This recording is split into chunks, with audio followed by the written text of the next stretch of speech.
Welcome to Public Works in your neighborhood. The focus of this program is provide you with information about the important activities taking place within our Public Works division here in the city of Fort Wayne.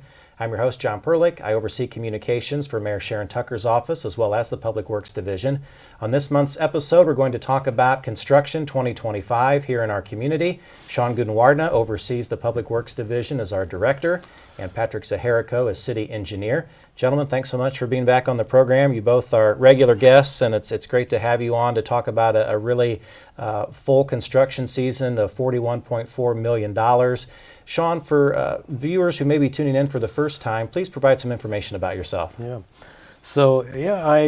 been with the city now coming up on almost 18 years. And I started my career in public works or in engineering in '94, so 31 years in, I'm still going strong. One of the best things I like about being in my current role is that made a lot of changes into the community, been a part of a lot of the changes, and one of the most gratifying things I hear from people is that as they return to Fort Wayne from having left many years ago, they are very pleased to see the way things have changed and where the city has become. So we appreciate those sentiments and look forward to contributing to more of them. So, Patrick, same question for you. Sure. A little bit about myself. I've been here for 12 and a half years now, started as the assistant city engineer, took over flood control management, and then became city engineer. And I've enjoyed working at the city. I did 20 years in the private consulting side before that, and I graduated from Rose-Hulman. Sean, let's talk about Public Works Division, an overview. We're going to specifically focus on neighborhood infrastructure construction, but there's so much more in the Public Works Division. Walk us through a quick synopsis of Public Works. So we do so many different types of projects. Neighborhood projects are, of course, some of the ones that we focus on most with the highest priority. Concrete street neighborhoods are always a big concern because they are the ones that have been least invested in over the last 30, 40 years. So we're trying to get caught up on those, and this year we got some big ones as well.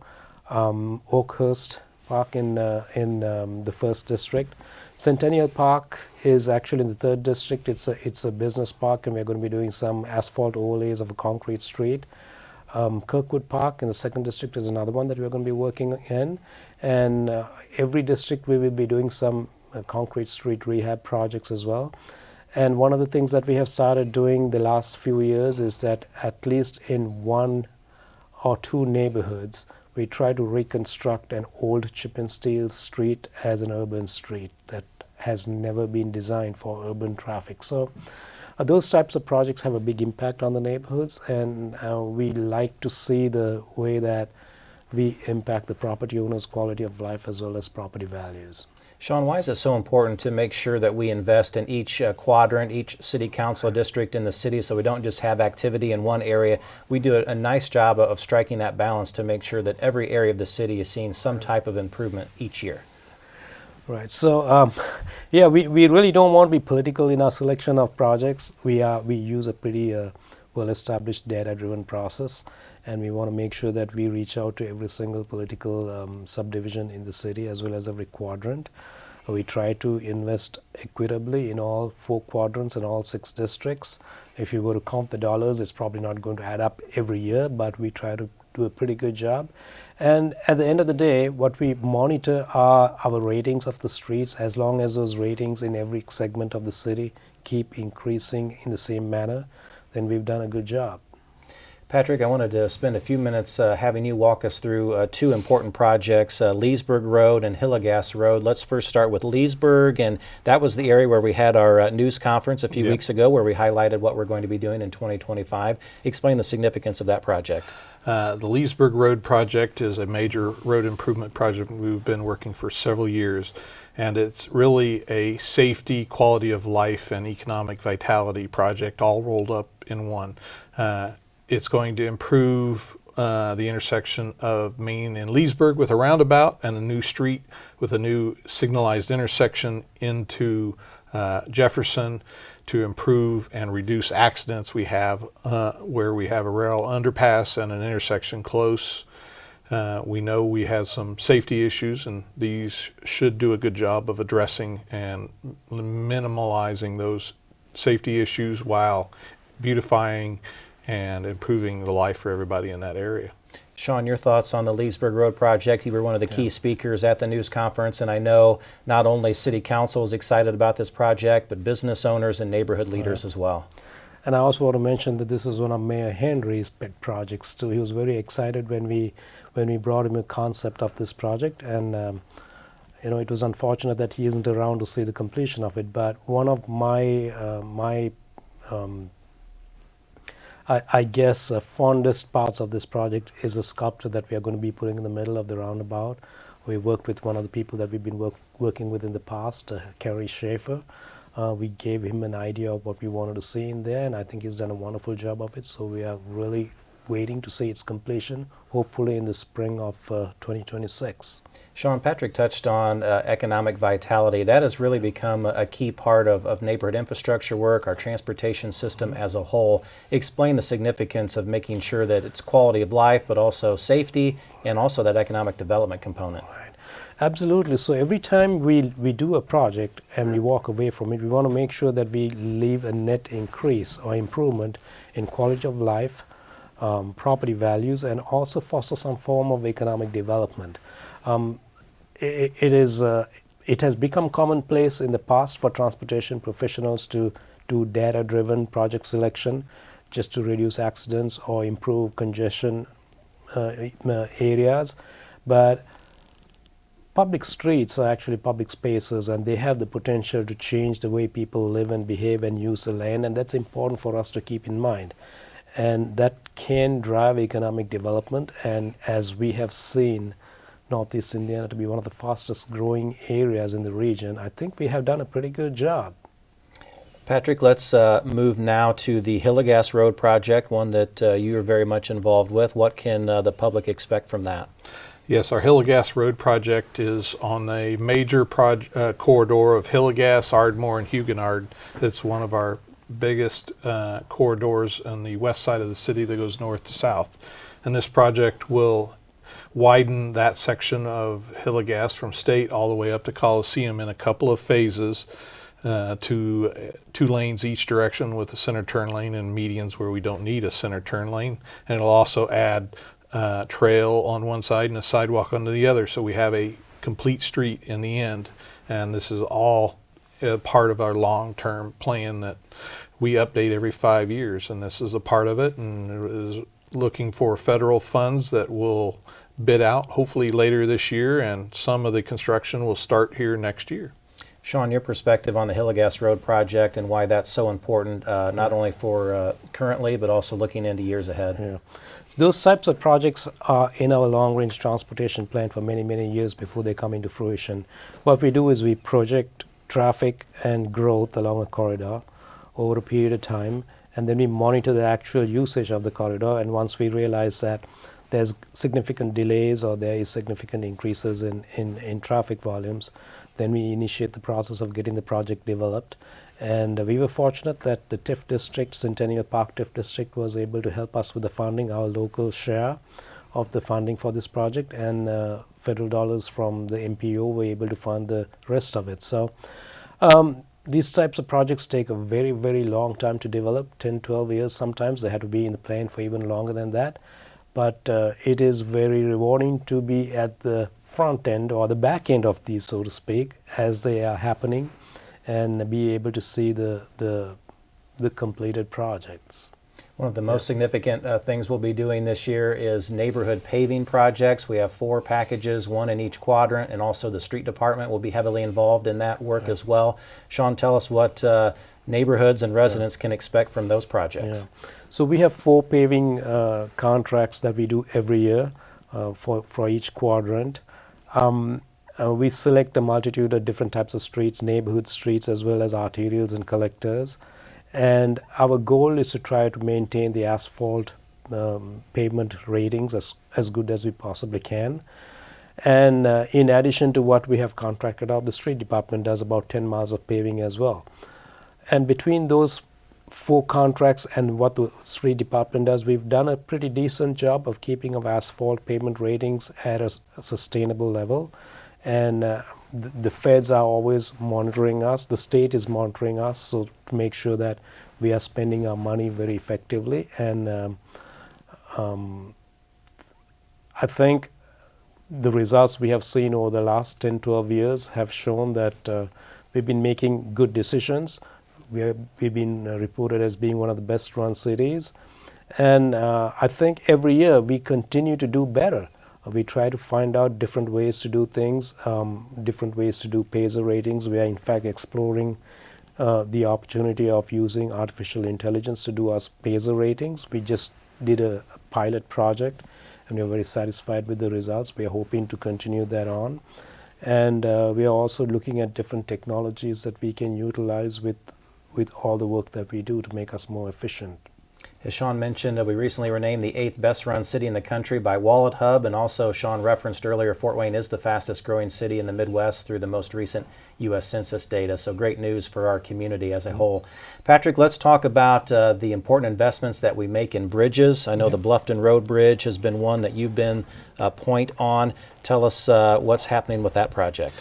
Yes, after about 5 years of design and everything, we're finally into construction, and we'll be actually placing a new deck on half of it here in May, and the process will continue and will be under construction until probably summer of next year. But once it's done, we'll have a brand new superstructure on that bridge, and what we're trying to do is get rid of all our load limits, our low load limits on our high capacity roads first. So Bluffton was limited to 12 tons, so this will be one of the first bridges out in that area, and then we have some other bridges that we'll be working on to get rid of their load limits as well over time. Patrick, can you tell us about the complexities that are involved with bridge projects? Those are ones that take a lot of time and effort and planning and implementation. It's not an easy process. Yes, it generally takes about 4 to 5 years to get through the planning and designing process for a bridge project. And it's a very high level engineering process that you have to go through, because the one thing you do not want is a bridge collapsing on you. Our objective is to never be in the news for our bridges having an issue. And we always hire out, because that's a very specialized engineering process, and we only use professional engineers or proficient in bridge design to help us make sure that that's never the case, that we end up on the news. In addition to the Bluffton Road Bridge, we also have the Parnell Avenue Bridge project. What does that entail? Yes, that's a rehab of a historic select bridge, and that was recently bid and will start construction. And this is a rehab project, so our goal is to start construction in May and be done by December. So it will not really change the look of the bridge. It's going to just rehab the concrete. One change is we're going to widen the sidewalk into a trail width on one side, because we only need 3 lanes on the bridge and not 4. Sean, I wanted to ask you about a project that we announced to the community earlier this year, back in January. Airport Expressway received some federal funding, significant amount of federal dollars coming in. What is that project going to involve, and where do we see that going? Okay, so we talked about economic development, and this is one of those corridors that has seen a significant amount of economic development. If you remember, Airport Expressway was completed by the county about 15, 20 years ago. And we didn't see a whole lot of development out there, but in the last 10 years or so, we have seen a heavy increase in businesses moving into that Airport Expressway corridor, and we've seen additional growth occur there as well. And what we noticed was there was a lot of truck traffic that was utilizing that railroad crossing and creating a lot of delays. So we worked with the Airport TIF district to get some economic development dollars to get the project under design. We were able to apply for a railroad crossing elimination grant through the Federal Railroad Administration, which we received approximately $23 million for. And we hope to have that bridge under construction probably sometime next year. Depend upon when the grant is signed. Right. The design will continue, but construction will probably occur maybe in 28 through into 29. Okay. Patrick, let's talk for a few minutes about the importance of coordination and cooperation at the city level, county, state, federal. Certain projects involve all of those components, sometimes one or two of those. Why is it so important to have those good relationships and ultimately can help our community grow and succeed? Yes. Ultimately, we have to have good relationships with all the different agencies that we deal with to move our projects forward. A lot of our projects require very specific permits, and those agencies control and issue those permits. But we also work with them for funding, so we want to make sure that we follow all their rules and move our projects as expeditiously as possible. Sean, we talked on last month's episode when you joined me along with Jonathan Leist from Community Development, those tax increment financing dollars at the local level, but then also you have great relationships with Allen County, with the state of Indiana, the federal government, and all of our partners there. I want to get your thoughts on the importance of that. Right. So we were very fortunate through the IIJA. We were able to get more than $36 million in grants. That is to supplement our about 46.2 or so million dollars we spend every year. We supplement our local capital improvement work with TIF dollars quite a bit. Tax increment financing dollars through the Redevelopment Commission have been a huge part of what we've used to build infrastructure. We've done a lot of trail projects. We've done a lot of major road projects. So they have been a very good partner for us over the years. Building relationships is obviously important because, like Patrick said, everyone has their hand in a lot of the projects that we do, and it's not just the governmental agencies. We work with utilities, we work with private sector, people that get impacted by major construction. So we want to be a good neighbor, and we want to make sure that the people we affect are also on board with everything that we do. Quality of life is a key component that Mayor Tucker focuses on, that the Public Works Division and all of our major divisions here in the city spend a lot of time on. Trails is one of those components, Sean. Let's talk about the Hannah Street Trail. That's going to be coming to completion later this year. Tell us why that project is so important. Yes, so the Southeast Corridor, the Southeast Quadrant identified Hannah Street as one of the critical corridors that they wanted to see improved with the trail. Hannah Street is a road that extends all the way from the apartments south of Tillman all the way up to the river. It does not cross the river, but it ends at the river on Berry Street. So we felt that it was really important to have a continuous trail section that connected all the neighborhoods that are along Hannah Street, as well as the businesses and the other commercial entities. And we are just getting ready to build the last section from Wallace up to Berry Street, and once that is done, the Hannah Street Trail will be complete. I think what that does, it provides the same level of trail construction that we have done on the north side of town, bringing neighborhoods on the southeast side up to downtown, bringing neighborhoods from the north and the northwest down to downtown, and it creates that cohesive trails network that provides one of those major quality of life amenities for our citizens. Another project I wanted to ask you about, the Wheelock Road Trail in the northeast quadrant of the city. What is that project going to involve? And that is another trail project that is going to connect a lot of trails, a lot of neighborhoods with Jefferson Middle School. Was a partnership with the Redevelopment Commission, because there's a big TIF district out there, and they were able to help us fund that project. It involves a lot of moving parts. There's a bridge that was installed there recently. You might have seen that in the news when they delivered the bridge about a couple of weeks ago, and I believe it's been set right now. So those types of projects add a lot of value to those suburban communities that are looking for walkable areas, green spaces, trails to get to shopping, to get to schools, to get to businesses. And once again, that's a really, really valuable partnership that we had with the TIF district that helped us get that accomplished. Patrick, I know you were involved a lot, and I'll ask Sean as well, with sidewalks. And why are sidewalks so important, not only for the connectivity, but the safety and just the overall look for our community? Yes, when people are looking to move to a city, they want all modes of connectivity, be it by driving, biking, or walking. And sidewalks help meet that goal for non-motorized movement.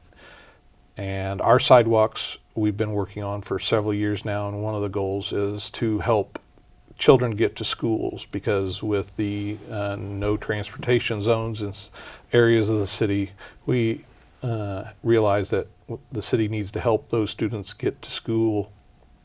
Sean, I know sidewalks continue to be a top priority for you, and the significance of sidewalks. Yes, so Patrick mentioned schools, and anytime there is any issues related with property taxes, the schools get hurt a lot. So one of the things that they deal with is they end up cutting a lot of transportation, bus transportation, which puts a burden of providing sidewalk connectivity on us, the city. And this first happened in 2017 when the schools identified several corridors that they would like to see sidewalk on. We have accommodated a lot of those corridors. We've still got several more to do, and these are major thoroughfares that were never built with sidewalk infrastructure. One of the biggest projects that is under construction right now is on North Clinton Street between Washington Center and Coliseum. And something else about sidewalk, the importance of sidewalk is that a lot of people look on websites like Zillow to look for properties to acquire and values of properties. And one of the things that Zillow does is they look at walkability and they give it a rating. So not having those walkability components in our neighborhood can affect the value of our property. So I think it's important to recognize that whenever we can, we need to provide those amenities, because property values, quality of life, access to schools and businesses are pretty important. Another priority we have revolves around alleys. What will we be seeing in 2025? So alleys has been a nice little surprise for us. We never had a funding source for alleys, but City Council in 2017 adopted an increase to the LIT, and they said that there was going to be a portion of that was going to be dedicated to alleys. As soon as we started that alley program, it was amazing to see how popular it was. And today we do about at least 20 to 25 alley segments every year. And the more we do, the more demand we get for them.